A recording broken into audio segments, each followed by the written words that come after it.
ನಮಸ್ತೆ, ನಾನು ನಿಮ್ಮ ಅಲ್ಮಿಡಿ ಪುರುಷೋತ್ತಮ. ಅಲ್ಮಿಡಿ ಸಂದೇಶ ನ್ಯೂಸ್ಗೆ ಸ್ವಾಗತ. ಇದೊಂದು ವಿಶೇಷವಾದ ಘಟನೆ ಮಲೆನಾಡಿನಲ್ಲಿ ನಡೆದಿದೆ. ಇದನ್ನು ತುಂಬ ಜನರು ತಿಳಿದುಕೊಳ್ಳಬೇಕಾದ ಮಾಹಿತಿ. ಹಾಗಾಗಿ ಮೇಲಿಕೆ ಅಂತ ಕಟ್ಟಿದ್ದ ಮನೆ ಹಸುಗೆ ಹೆಜ್ಜೆನ್ ಕಚ್ಚಿ ನಂಜೇರ್ಬಿಟ್ಟಿತ್ತು. ಸಿಚುವೇಶನ್ ಕ್ರಿಟಿಕಲ್ ಆಗಿತ್ತು. ಡಾಕ್ಟರ್ಗಳು ಬೇರೆ ಸಿಗ್ತಾ ಇರಲಿಲ್ಲ. ನಮ್ಮ ಹಳ್ಳಿಯಿಂದ ಚಿಕ್ಕಮಗಳೂರು ಟೌನ್ ಹಾಸ್ಪಿಟಲ್ಗೆ ಏನಿಲ್ಲ ಅಂದ್ರೂ 4-5 ಕಿಲೋಮೀಟರ್ ದೂರ. ವೆಹಿಕಲ್ ಅರೇಂಜ್ ಮಾಡ್ಕೊಂಡು ಹೋಗೋ ಅಷ್ಟೊತ್ತಿಗೆ ಏನಾದರೂ ಹೆಚ್ಚು ಕಡಿಮೆ ಆದ್ರೆ ಅಂತ ಭಯ ಬೇರೆ. ಅಷ್ಟೊತ್ತಿಗೆ ಗೊತ್ತಿರೋರು 1962 ನಂಬರ್ ಸಜೆಸ್ಟ್ ಮಾಡಿದ್ರು. ಡೌಟ್ ಮೇಲೆ ಕಾಲ್ ಮಾಡಿದೆ. ಆದರೆ ಕಾಲ್ ಮಾಡಿದ 15 ನಿಮಿಷ ಆಂಬ್ಯುಲೆನ್ಸ್ ಅಂಡ್ ಡಾಕ್ಟರ್ ಇಬ್ರು ಮನೆ ಹತ್ರ ಬಂದಿದ್ರು. ದೊಡ್ಡ ಸಮಾಧಾನ ಆಯಿತು. ಫೋನಲ್ಲೇ ಅವ್ರು ಮುಂಚೆನೇ ಹೇಳಿದ್ರು, ನಾವು ಬರೋ ತನಕ ಎಲ್ಲೆಲ್ಲಿ ಜೇನ್ ಕಚ್ಚಿದ್ಯೋ ಅಲ್ಲಿಗೆ ಅಡುಗೆ ಸೋಡಾ ನೀರು ಮಿಕ್ಸ್ ಮಾಡಿ ಹಚ್ಚಿರಿ ಅಂತ. ಹಾಗೆ ನಾವು ಮಾಡಿದ್ವಿ.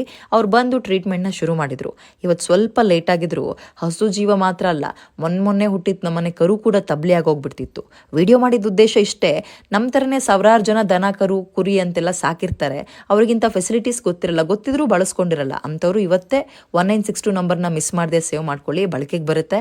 ಆಮೇಲೆ ಜೇನ್ ಕಚ್ಚಿದ್ರೆ ಸೋಡಾ ಪುಡಿ ನೀರು ಮಿಕ್ಸ್ ಮಾಡಿ ಹಚ್ಚಿದ್ರೆ ಜೇನಿನ ಮುಳ್ಳು ಉದ್ರತ್ತಂತೆ. ಧನ್ಯವಾದಗಳು.